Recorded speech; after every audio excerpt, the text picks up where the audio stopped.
When I was 13 or 14 years old, probably 13, I was interested in sailing but never been in a sailboat. And my father said, I bought a sailboat downriver about 3 miles at so-and-so's home. If you can get it home, you can have it. Well, it took me about half a day to get that 3 miles. I'd have swam it home if I would have had to. And I built my first sailboat for myself when I was 16. And when I was 20 or 21, I started Gibbs Boat Company.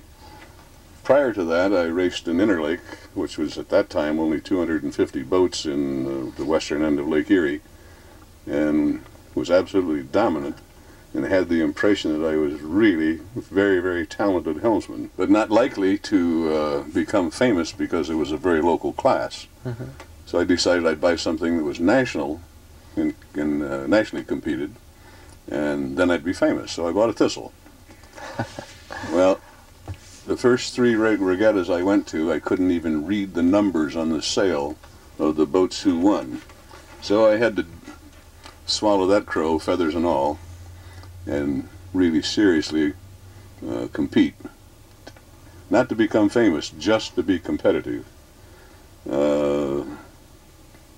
After that time, I joined a group of 12 or 13 guys who bought dragons, all of whom had excellent reputations as sailors, and spent several years racing a dragon. But most of the time in the competitive sailing, I was racing a Thistle.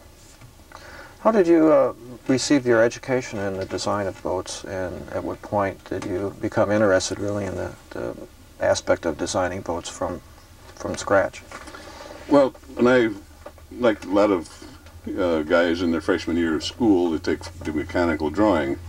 The mechanical drawing teacher was the designer of the Y Flyer, which I understand you have a number of those at your club up in Indianapolis. Yes, we do. Quite an active fleet.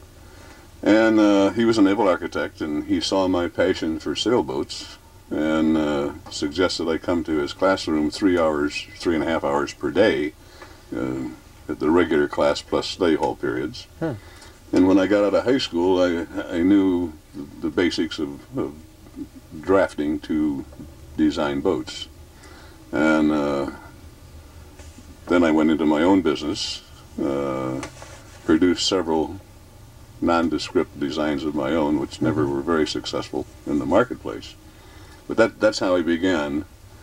I started at the University of Michigan, and I learned they only had 3 hours course in the junior year on small boat design. I quit and pursued what I had learned in high school.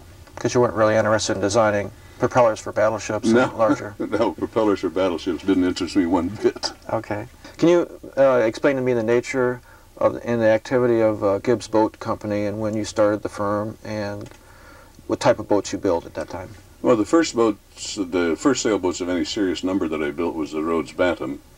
Over a period of time, I built 1,200 to 1,400 of those boats. Mm-hmm. And at one time, I was licensed to Harry Sindel and built some Jet 14s. I built Y Flyers, and in the later years, high-performance catamarans like the Shark, the Phoenix, and the Dingo, boats of that type. Mm-hmm. Gibbs Boat Company probably produced something in the area of 6,000 sailboats over its history. Okay, so you were building boats in wood before fiberglass? Yeah, I planted the first fiberglass tree, I think. I built the first fiberglass product in 1947 or something like that, 48, oh my gosh, of my own. So the original Jet 14s you made for Harry Sindel were wood? The wood, cold molded ply. Okay. Yeah.